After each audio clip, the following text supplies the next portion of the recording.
नमस्कार, आपका स्वागत है। एक समय की बात है, भगवान श्री कृष्ण के मित्र उनसे मिलने के लिए द्वारिका नगरी पधारते हैं। भगवान श्री कृष्ण उनका स्वागत करते हैं और उनके आने का कारण पूछते हैं। भगवान श्री कृष्ण के सखा उनसे कहते हैं, हे केशव, तुम तो सर्वज्ञ हो, सब कुछ जानते हो। आज मैं तुम्हारे पास यह जानने के उद्देश्य से आया हूं कि मनुष्य को किन किन वृक्षों का रोपण करना चाहिए, कौन से वृक्ष भवन के सामने लगाने चाहिए, किन वृक्षों का रोपण करने से दरिद्रता दूर होती है तथा शत्रु, रोग, भय, भूत, पिशाच आदि संकटों से बचने के लिए कौन से वृक्ष भवन की सीमा में लगाने चाहिए। भगवान श्री कृष्ण मुस्कुराते हुए कहते हैं, हे सखा, तुमने आज समस्त मानव जाति के कल्याण के उद्देश्य से अत्यंत महत्वपूर्ण प्रश्न किया है। इस संसार में वृक्षों का बहुत ही बड़ा योगदान है। वृक्ष सदा ही पूजनीय है, किंतु आज तुमने उचित ही प्रश्न किया है। भवन की सीमा में वृक्षों को लगाना बहुत ही शुभ फल प्रदान करता है। वृक्ष तथा पौधे भवन की सुंदरता को बढ़ाते अवश्य है, साथ ही ये वातावरण को शुद्ध रखते हैं। वृक्षों से सकारात्मक ऊर्जा का संचार होता है, जो मनुष्य के जीवन के लिए अत्यंत आवश्यक होती है। वृक्ष नकारात्मकता को कम करके वातावरण को अधिक सकारात्मक बनाने का कार्य करते हैं। घर के सामने शुभ पेड़ पौधे लगाने से घर में सुख समृद्धि आती है। साथ ही ये पेड़ पौधे कई प्रकार के वास्तु दोषों को नष्ट करते हैं। घर के आंगन में खड़े वृक्ष देवताओं के समान घर की रक्षा करते हैं। हे मित्र, भवन के पास कौन से पौधे लगाने चाहिए और कौन से नहीं, इसके बारे में बताने से पूर्व मैं तुम्हें एक प्राचीन कथा सुनाता हूं, जिससे तुम्हें समझ में आ जाएगा कि वृक्षों का तथा पेड़ पौधों का भवन के पास लगाना कितना शुभ होता है और कौन से पौधे भवन के पास लगाने से दुख एवं दरिद्रता आती है। जो भी मनुष्य इस कथा का श्रवण करता है, उसके सैकड़ों पाप नष्ट हो जाते हैं और उसकी दरिद्रता का नाश होता है। भगवान श्री कृष्ण का सखा कहता है, हे केशव, मैं इस कथा को अवश्य ध्यान से पूरा सुनूंगा, कृपया मुझे वह कथा सुनाओ। भगवान श्री कृष्ण कहते हैं, हे सखा, पूर्वकाल की बात है। मध्य देश में एक अत्यंत शोभायमान नगरी थी। उस नगरी में धनेश्वर नाम का वैश्य अपनी पत्नी सुमति के साथ निवास करता था। धनेश्वर भगवान विष्णु का भक्त था और वह नित्य भगवान विष्णु की पूजा करता था। धनेश्वर की पत्नी भी सुशील और गृह कार्य में दक्ष थी। घर में धन धान्य की कोई कमी नहीं थी। भगवान की कृपा से उसके पास सब कुछ था। इस प्रकार से अनेक दिन बीत जाने के पश्चात धनेश्वर की जो पत्नी थी, जिसका नाम सुमति था, उसने अपने आंगन में कुछ वृक्षों का रोपण किया और नित्य उन वृक्षों को जल चढ़ाकर उनकी सेवा करने लगी। किंतु धनेश्वर की पत्नी को वृक्ष रोपण का ज्ञान नहीं था। उसे जो वृक्ष प्रिय लगे, उन्हीं वृक्षों का रोपण उसने किया। जो वृक्ष अशुभ होते हैं, उन्हीं वृक्षों का रोपण उसने अपने घर के आंगन में कर दिया, जिस कारण से उस वैश्य धनेश्वर को व्यापार में काफी सारा घाटा होने लगा। उसके घर में रोज कलह होने लगा। पति पत्नी में बार बार क्लेश होने लगे। उन दोनों के जीवन में अनेक कठिनाइयां आने लगीं। धनेश्वर का सारा व्यापार डूब गया और उसका सारा धन भी नष्ट हो गया। अब धनेश्वर के पास अनाज भी खरीदने के लिए पैसे नहीं थे। वे भूखे ही रहने लगे, जिससे क्रोधित होकर उसकी पत्नी भी गुस्सा करने लगी। वह अपने पति को कोई काम करने के लिए कहती। फिर धनेश्वर काम मांगने के लिए गांव में घूमने लगा, लेकिन उसे कहीं पर भी काम नहीं मिलता था। उसने आकर अपनी पत्नी से कहा, हे भद्रे, मुझे तो कोई भी काम नहीं दे रहा है। अब मैं कहां पर काम खोजने जाऊं। वे दोनों ही पूरी तरह से हतबल हो गए थे। दोनों के पास भी उद्योग करने के लिए कुछ नहीं था। धनेश्वर ने अपनी पत्नी के सारे गहने भी बेच डाले और जो कुछ भी अन्न मिला उसी से पेट भर लिया। इस प्रकार से अशुभ वृक्ष लगाने के कारण दोनों के ही जीवन में घोर दरिद्रता और संकट आने लगे, किंतु वे दोनों ही इस बात को नहीं जानते थे। फिर एक दिन एक साधु महात्मा धनेश्वर के घर पर पधारते हैं। उन्हें देखकर धनेश्वर उन्हें प्रणाम करता है और कहता है, हे साधु महाराज, पधारिए, इस गरीब के घर में आपका स्वागत है। कहिए, मैं आपकी किस प्रकार से सहायता कर सकता हूं। वे साधु महाराज कहने लगते हैं, हे महोदय, मैं तीर्थ यात्रा पर निकला हूं, विश्राम करने के लिए कोई जगह खोज रहा हूं। यदि आपको कोई कष्ट न हो तो मुझे अपने घर में स्थान दे दो। मैं अनेक दिनों से भूखा हूं, कुछ भोजन भी प्राप्त हो जाए तो बड़ी कृपा होगी। साधु महाराज के ऐसे वचन सुनकर वह धनेश्वर कहने लगा, हे साधु महात्मा, आप अवश्य ही कोई पुण्यात्मा दिखाई पड़ते हैं। आपके मुखमंडल पर बहुत तेज है। आपकी सेवा करने का मुझे सौभाग्य मिल रहा है। आपकी सेवा करके मुझे बड़ा आनंद मिलेगा। कृपा करके आप घर के भीतर चलिए। फिर वह साधु महाराज उस धनेश्वर के घर के भीतर जाते हैं और विश्राम करने लगते हैं। धनेश्वर उन साधु महाराज की बड़ी सेवा करता है, किंतु उसके पास अन्न का एक दाना नहीं होता है, तो वह अपनी पत्नी से कहता है, हे प्रिय, आज हमारे घर पर जो साधु महात्मा आए हैं वे बड़े पुण्यवान दिखाई पड़ रहे हैं। हमें उनके भोजन के लिए कुछ उपाय करना चाहिए। मैं गांव में जाकर किसी से थोड़ा सा धन मांग कर लाता हूं। इतना कहकर वह धनेश्वर गांव में एक सेठ के घर पर जाता है और उस सेठ से थोड़ा सा धन देने की विनती करता है, किंतु वह सेठ उस वैश्य को धन देने से इनकार करता है और कहता है, तुम्हारे पास तो फूटी कौड़ी नहीं है, तुम मेरा धन कैसे वापस करोगे? धनेश्वर कहता है, हे सेठ, कृपा करके आप मुझे थोड़ा सा धन दीजिए, मैं जल्दी ही आपको लौटा दूंगा। यदि मैं धन नहीं लौटा पाया, आप मेरा घर ले लीजिए।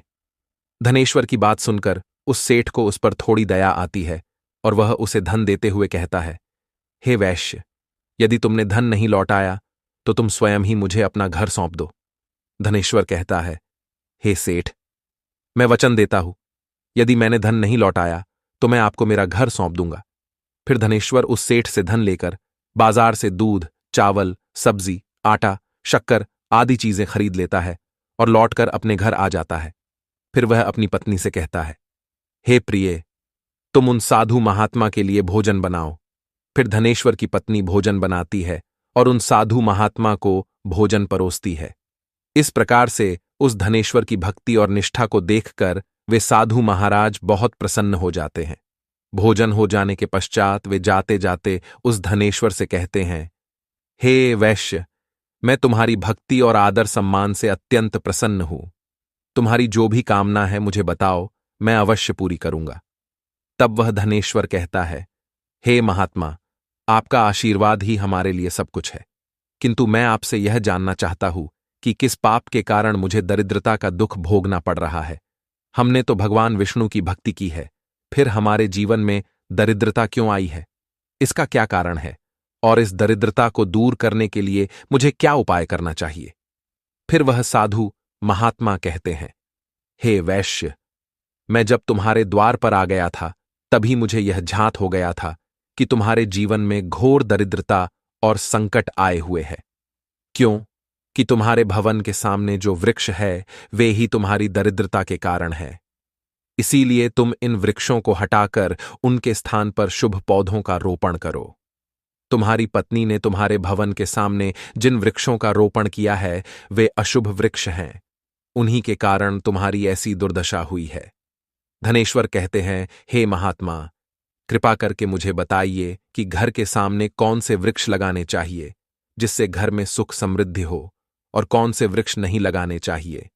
कृपा करके आप मुझे विस्तार से समझाइए, मैं आपका बड़ा आभारी रहूंगा। फिर वह साधु महात्मा कहते हैं, हे वैश्य, ठीक है, अब मैं तुम्हें उन शुभ वृक्षों के विषय में बताता हूं जिन्हें घर के पास लगाने से शुभ फलों की प्राप्ति होती है। इसीलिए तुम ध्यानपूर्वक सुनो।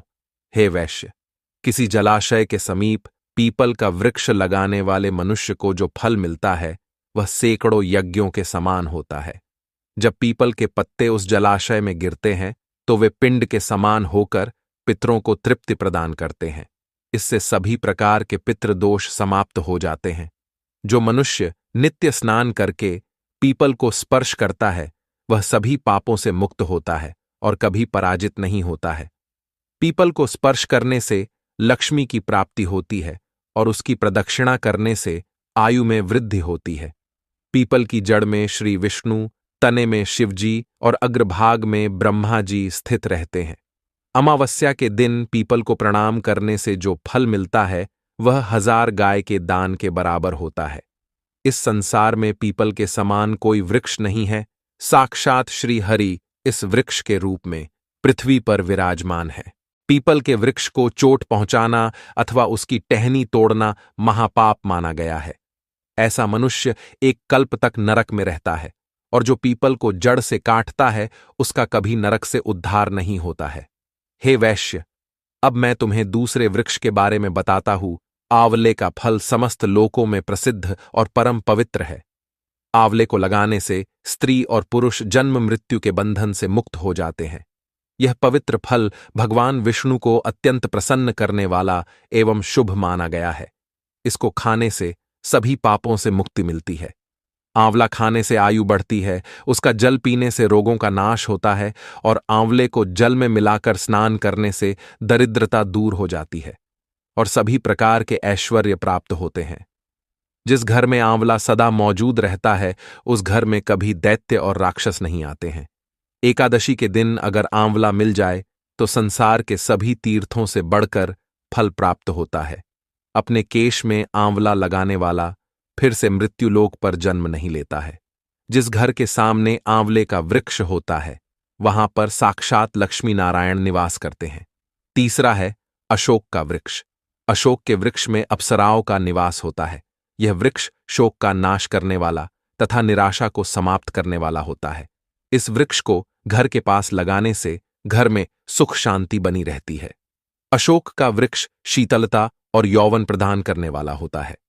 मां लक्ष्मी ने जब देवी सीता के रूप में अवतार लिया था तब रावण द्वारा अपहरण करने के बाद उनका वास अशोक वाटिका में था। अशोक के वृक्ष ने मां सीता की बहुत सेवा की थी, इसीलिए मां सीता ने अशोक वृक्ष को यह वरदान दिया था कि जिस भी स्थान पर यह वृक्ष होगा वहां पर उनका सदैव ही निवास होगा। चौथा है पाकड़ का वृक्ष। प्रत्येक मनुष्य को पाकड़ का वृक्ष अवश्य लगाना चाहिए। यह वृक्ष लगाने से जो फल मिलता है वह महायज्ञ के समान होता है। कलयुग में मनुष्य यज्ञ नहीं कर पाएंगे, इसीलिए उन्हें एक पाकड़ का वृक्ष अवश्य लगाना चाहिए। पांचवा है नीम का वृक्ष। नीम का वृक्ष लगाने से सूर्यदेव प्रसन्न होते हैं। नीम का वृक्ष आयु प्रदान करने वाला माना गया है। इसे घर के पास लगाने से नाना प्रकार के रोगों से छुटकारा मिलता है। मां लक्ष्मी को नीम के पत्ते अत्यंत प्रिय होते हैं, इसीलिए वह नीम के वृक्ष के पास निवास करती है। घर के सामने नीम के वृक्ष का रोपण करने से धन संपत्ति की प्राप्ति होती है। छठा है जामुन का वृक्ष। यदि कोई मनुष्य कन्या प्राप्ति की कामना करता है तो उसे जामुन का वृक्ष अवश्य लगाना चाहिए। जिस मनुष्य के घर के सामने जामुन का वृक्ष होता है उसके घर में कन्या का जन्म होता है, जो कुल का गौरव बढ़ाती है। सातवां है बेल का वृक्ष। बेल के वृक्ष में भगवान शिव और गुलाब में देवी पार्वती का निवास है। इसीलिए अगर बेल के वृक्ष के पास गुलाब का पौधा लगाया जाए तो शिव पार्वती का आशीर्वाद प्राप्त होता है। उस घर में कभी दुख दरिद्रता नहीं आती है। उस घर में कभी अकाल मृत्यु नहीं होती है और कोई स्त्री विधवा नहीं बनती है। आठवां है नारियल का पेड़। नारियल का पेड़ लगाने से पुरुष अनेक स्त्री का पति बनता है। नारियल किसी भी धार्मिक अनुष्ठान का आवश्यक अंग होता है। यह अत्यंत शुभ माना जाता है। घर के आंगन में नारियल का पेड़ होने से उस घर में हमेशा शुभता होती है और उस घर के सदस्यों का समाज में बहुत मान सम्मान होता है। सुंदर पत्नी की कामना करने वाले मनुष्य को अनार का वृक्ष लगाना चाहिए। पलाश का पेड़ ब्रह्म तेज प्रदान करता है, इसीलिए इसका रोपण अवश्य करना चाहिए। वंशवृद्धि और संतान प्राप्ति की कामना करने वाले मनुष्य को अंकोल का वृक्ष अवश्य लगाना चाहिए। अगर मनुष्य किसी बीमारी से पीड़ित है तो उसे खैर का वृक्ष लगाना चाहिए। खैर का वृक्ष लगाने से बड़े बड़े रोग नष्ट हो जाते हैं। यह वृक्ष आरोग्य प्रदान करने वाला होता है। कुंद अर्थात मोगरे के पेड़ में गंधर्व निवास करते हैं, इसीलिए इस पौधे का रोपण अपने घर के पास करने से कार्यों में सिद्ध और शुभ फलों की प्राप्ति होती है। खासकर कला के क्षेत्र में काम करने वाले लोगों को यह पौधा अवश्य लगाना चाहिए। यदि किसी मनुष्य को चोर और लुटेरों का भय सता रहा है तो उसे अपने घर के पास बेंत का वृक्ष जरूर लगाना चाहिए। यह वृक्ष चोर लुटेरों को भयभीत करता है और घर की रक्षा करता है। चंदन और कटहल के वृक्ष पुण्य और लक्ष्मी प्रदान करते हैं। इन वृक्षों का रोपण करने से दुख दरिद्रता समाप्त हो जाती है। घर की उत्तर दिशा में पाम और कनक चंपा का पौधा लगाया जाता है तो धन में वृद्धि होती है। केले का पेड़ भी बहुत शुभ होता है और यह घर में सुख, समृद्धि और खुशहाली लाता है। केले के पेड़ में भगवान विष्णु का वास होता है, इसीलिए घर में केले का पेड़ होने से घर में धन की कमी नहीं होती है। हर श्रृंगार के पौधे को पारिजात भी कहा जाता है। इस पौधे की उत्पत्ति समुद्र मंथन के समय हुई थी और मां लक्ष्मी भी समुद्र मंथन से ही प्रकट हुई है, इसीलिए पारिजात के पौधे का बहुत अधिक महत्व है। यदि इस पौधे को अपने घर पर लगाते हैं तो आपको मां लक्ष्मी की विशेष कृपा प्राप्त होगी। मनुष्य को कभी भी ताड़ का वृक्ष नहीं लगाना चाहिए। ताड़ का वृक्ष संतान का नाश करने वाला होता है। जिस घर के पास ताड़ का वृक्ष होता है उस घर के संतानों की कभी उन्नति नहीं होती है। मनुष्य को कभी भी अपने घर के पास बहेड़े का वृक्ष नहीं लगाना चाहिए। इस वृक्ष पर प्रेतों का वास होता है। जो मनुष्य बहेड़े का वृक्ष लगाता है वह प्रेत बन जाता है। इसके नीचे बैठकर कभी पूजा पाठ भी नहीं करना चाहिए। अगर किसी मनुष्य को शत्रुओं का भय सता रहा है तो उसे केवड़े का वृक्ष लगाना चाहिए। यह शत्रुओं का नाश करने वाला होता है। घर में कभी भी ऐसे पौधे नहीं लगाने चाहिए जिनको काटने या तोड़ने पर दूध निकलता हो। घर के सामने कभी भी बबूल का पेड़ नहीं लगाना चाहिए, इसे लगाने से विपत्ति आती है। घर के सामने बेर का वृक्ष भी नहीं लगाना चाहिए, इसे लगाने से नकारात्मकता बढ़ती है, धन का नाश होता है और संकट आते हैं। किसी भी मनुष्य को अपने घर के सामने पपीते का वृक्ष नहीं लगाना चाहिए। इस वृक्ष को लगाने से धन का नाश होता है और दरिद्रता आती है। अगर पीपल का वृक्ष भवन की पूर्व दिशा में होता है तो घर में निर्धनता व्याप्त हो सकती है। वट वृक्ष घर की पश्चिम दिशा में हो तो घर में शोक का काल चिरकाल तक रहता है। दक्षिण दिशा में तुलसी का पौधा हो तो संतान को पीड़ा सहन करनी पड़ती है। किसी भी मृत वृक्ष की छाया घर पर पड़ती है तो यह मृत्यु सूचक होता है। मृत वृक्ष को तुरंत उखाड़ देना चाहिए। वे साधु महात्मा कहते हैं, हे वैश्य, इस प्रकार से मैंने तुम्हें इन सभी शुभ और अशुभ वृक्षों के विषय में बता दिया है।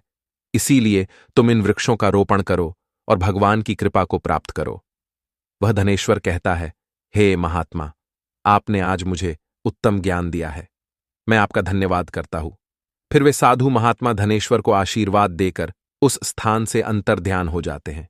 साधु महात्मा को अचानक से अदृश्य हुआ देखकर धनेश्वर और उसकी पत्नी को आश्चर्य होता है।